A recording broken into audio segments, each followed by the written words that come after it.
நீ நான் காதல் சீரியலில் மறுபடியும் நம்ம ராகவ் மனசாட்சியோட தான் சண்டை போட்டுக்கிட்டு இருக்கிறாரு.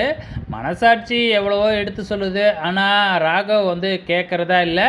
இன்னும் 2 நாள் தான் கல்யாணம் முடிஞ்சிட்டா அதுக்கப்புறம் எல்லாம் சரியாயிடும் அப்படின்னு தனக்கு தானே பார்த்திங்கன்னா மனசை தேத்திக்கிறாரு.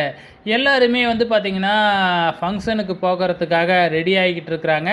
ராகவும் ஆஃபீஸ்லேருந்து கொஞ்சம் லேட்டாக வராப்புல. நம்ம ஆகாஷ் தான் ராகவை அழைச்சிக்கிட்டு போயிட்டு சூப்பராக ஒரு கோட்டில் எடுத்து கொடுத்து ட்ரெஸ் பண்ண வச்சு அழைச்சிக்கிட்டு வராங்க. ஸோ எல்லாருமே ஃபங்க்ஷனுக்கும் கிளம்பி போயிடுறாங்க. இங்கே அபி பார்த்திங்கன்னா ரொம்ப சூப்பராக மேக்கப் போட்டுக்கிட்டு இங்கே ரிசப்ஷனுக்காக ரெடியாக இருக்கிறாங்க. இங்கே எல்லாருமே ஃபங்க்ஷனுக்கும் வந்திருக்காங்க. சுந்தரி பார்த்திங்கன்னா டென்ஷனாகவே உட்காந்துருக்குறாங்க. ஸோ எப்படியாச்சும் இந்த கல்யாணம் நின்றுடும் அப்படிங்கிற ஒரு இதில் தான். ஏன்னா முரளி ஏதோ ஒன்று சொல்லி வச்சுருக்கிறாப்புல இல்லையா.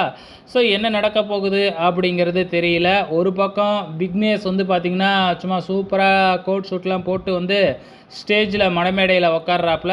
அதே மாதிரி நம்ம அபியும் அழகாக மேக்கப்லாம் போட்டு அஞ்சலியும் நம்ம அணுவும் அழைச்சிக்கிட்டு வராங்க. அப்போ நம்ம ராகவுக்கு பழைய ஞாபகங்கள்லாம் வருது, அப்படியே போகுது. நம்ம ராகவால் பொறுத்துக்கவே முடியலை. ஸோ இன்னிய எபிசோடை பொறுத்தளவு இதுதாங்க நடந்திருக்கு. ஸோ அடுத்த வாரம் என்ன நடக்க போகுது பொறுத்திருந்து பார்க்கலாம்.